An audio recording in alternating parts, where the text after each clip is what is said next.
Hiya folks, I'm Grim and welcome to Grim Grooves. Today we'll be checking out Ato's cover of Akina Nakamori's The Ten Commandments.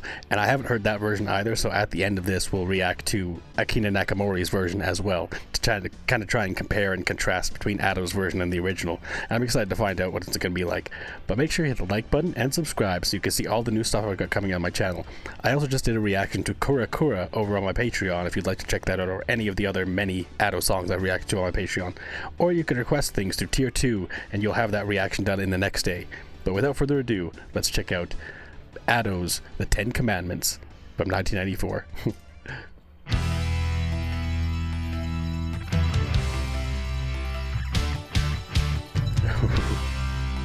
Definitely get that 80s vibe already. Oh. Nice.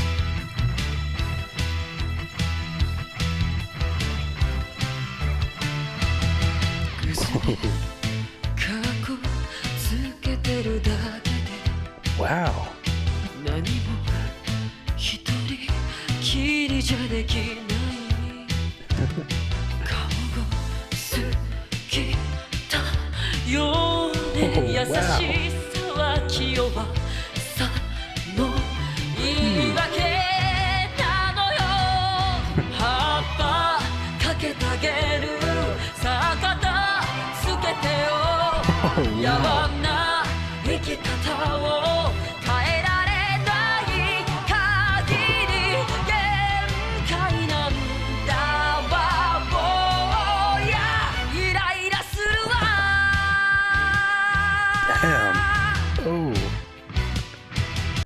So impressive that Ato is able to do this and nail it perfectly, like nail the feeling of the 80s and stuff like that. Obviously, I'm not very familiar with music from the 80s from Japan necessarily, but I feel like worldwide, a lot of the same themes kind of carried over, like the individual kind of synth beats we had going on in the beginning of the song, like the electric guitar alongside another guitar just strumming more basically, well, the electric guitar went wild. Just all the interesting kind of 80s style synth melodies are perfect for this song, and Ato's voice, she's so skilled at any genre of music she does. I mean, I've listened to quite a few Ato songs at this point. Every single time it blows me away just how talented she is and how capable she is of recreating other styles of music just perfectly. Like, her voice it's like a chameleon, right? She can really recreate any style of music that she wants, and it's always just so perfect. Let's get back to it.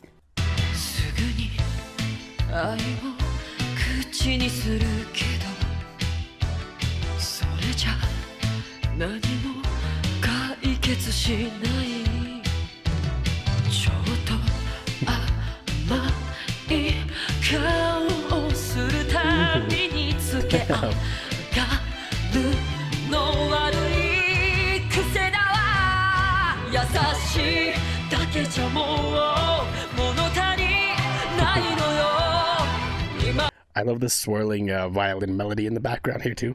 It's really well, I mean, again, it's all just screaming 80s so much, so it's so cool.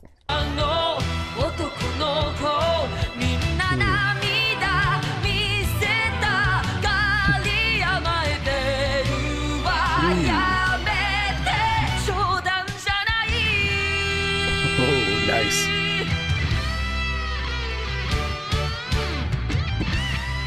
Oh.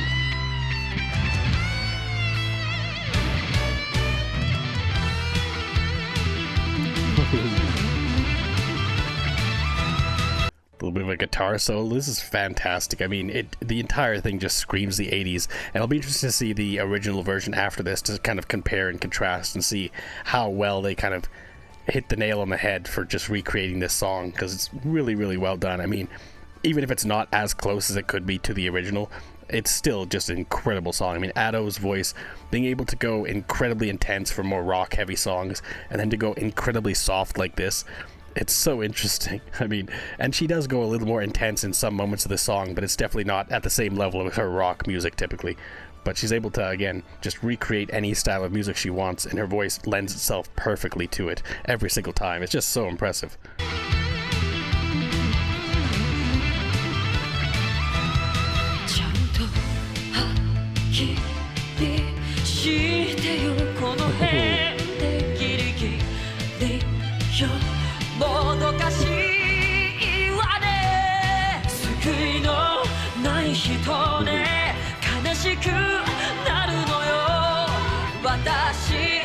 きならば方法あるはずよでなきゃさよならねは冗談じゃない葉っぱかけてあげるさあ肩つけてよやわな生き方を変えられたらきっと好きになれたはずぼうやイライラするわ I love the way she builds in the chorus and the way that the sustain note at the end kind of carries a little bit. It's so cool because the beginning of the chorus and most of this song she's singing very soft spoken, and then in the chorus she kind of builds it up and then brings it back down and then builds it up again for the very end of the chorus as we hit that sustain note. It's just, again, really impressive, and I'm curious if the original song does the exact same thing, because I guess we'll see in about a minute here. But let's finish this off.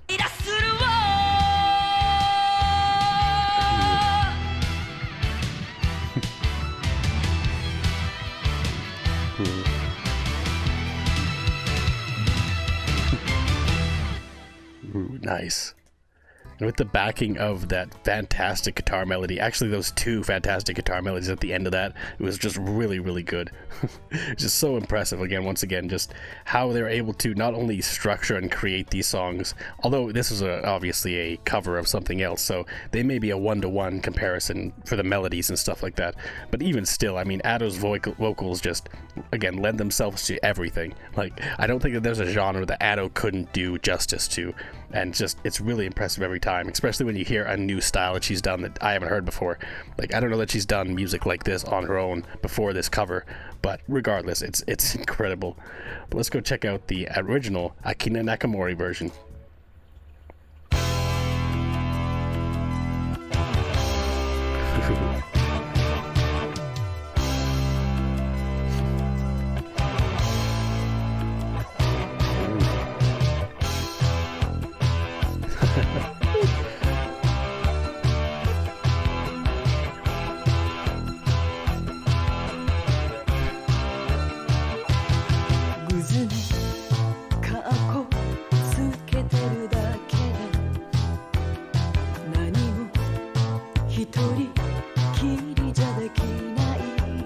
Wow, Ado almost perfectly recreated her voice style, her vocal style. It's really interesting. And the beats too, like, obviously this sounds a little more canned just because it's so old, but still, I mean, they nailed the recreation of this song. I mean, so far. I guess we'll continue and see more.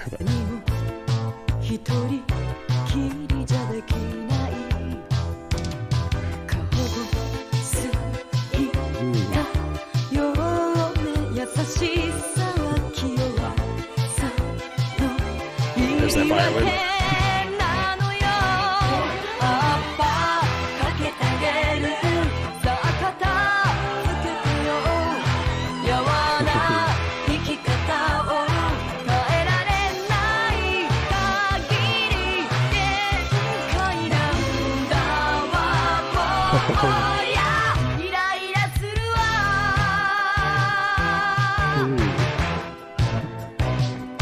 It's so interesting, the comparisons between them. I mean, Akina here, she definitely has a little bit of a different spin on some of the elements of the song. I mean, Ado tried to recreate it perfectly, I think, but there's just some certain kind of vocal twinges that are a little bit different, a little more unique. I mean, they're different people, so their voices will be somewhat different, of course, but overall, it's very, very close. Like, I think Ado did an incredible job recreating this, and I wouldn't be surprised if she probably grew up listening to music like this.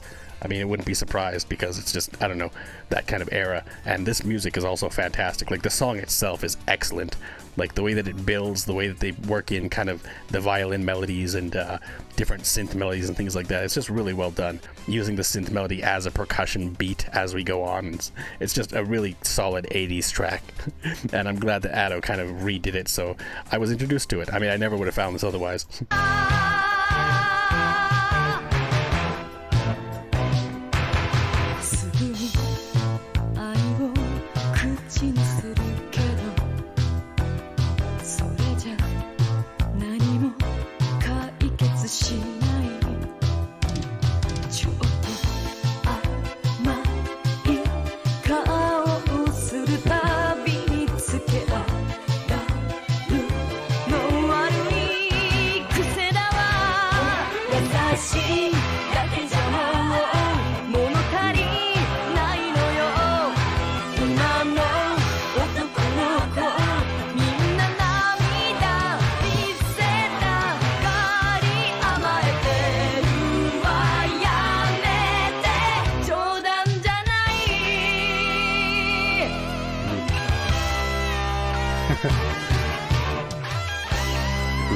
solo.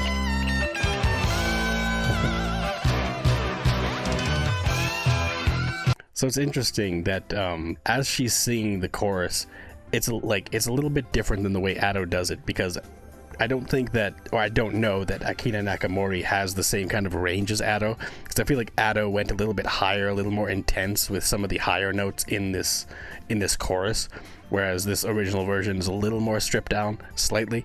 And I think Ado may have also got a little bit softer in some of the earlier sections. So it's like the extremes are a little bit different because of the skill level of the people who are singing them, right? Ado is able to go to like very, very low or very, very high and kind of fluctuate between them as much as she wants. I don't know that Akina Nakamori does that as often, or maybe she just didn't have the reason to, right? Because Ado just does every genre kind of thing, whereas if Akina is just doing kind of J-pop from this era, then there wasn't really it wasn't necessary to do it at the same level as Ado's doing it now, right? Because she just has so much variety to what she does. But it's still really impressive. I mean, even this original version is really catchy and it's really well done, and Ado's version is incredible as well.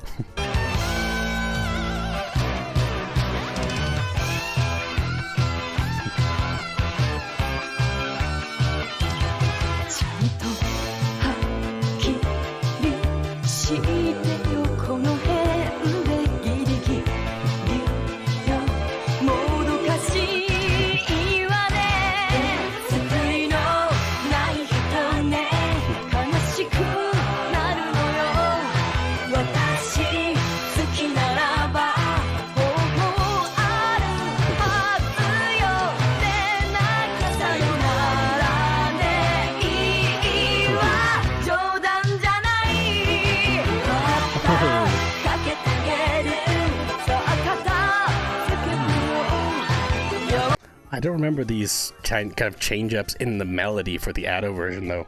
Like getting this violin kind of swirling around and like just different elements here being worked slightly differently than they have in the rest of the song. They may have missed this in the Ado recreation. I'm not sure. I don't really remember this section of the song or these melodies in Ado's version, but they're really good.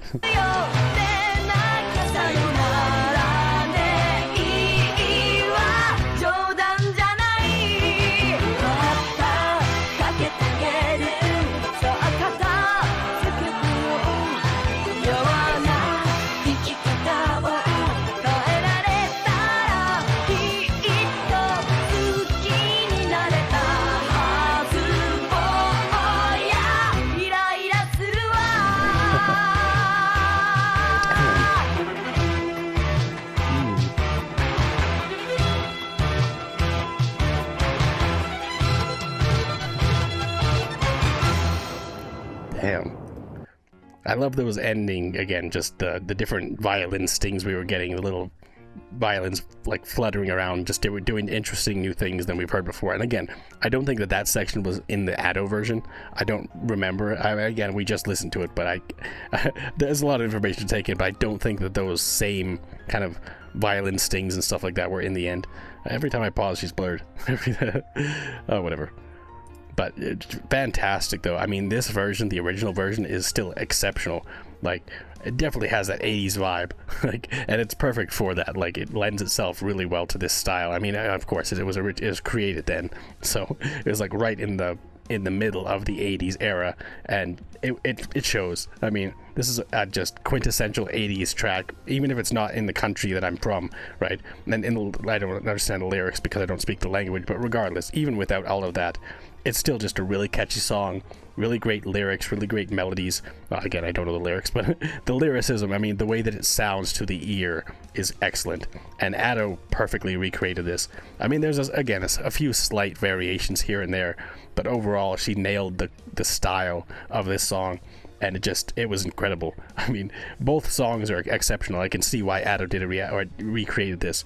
But I'd say of the two, I definitely have to give it to Ado, just because her ability to go a little bit higher, a little bit lower in the registers, and just the fluctuations, the sustained notes are a little more clear. This is also an older version again, so the audio quality is not as crisp as Ado's version, so that could be a partial reason why, but this is a close runner-up. I mean, they're both exceptional, like just such great songs, and I'm surprised I never heard them before, but I'm glad this gave me the opportunity to do so. But anyways, thanks for hanging out watching my reactions. If you liked them, make sure you hit the like button and subscribe, and as I said, there's plenty of Addo on my Patreon if you'd like to see more from me. But until next time, later days, folks.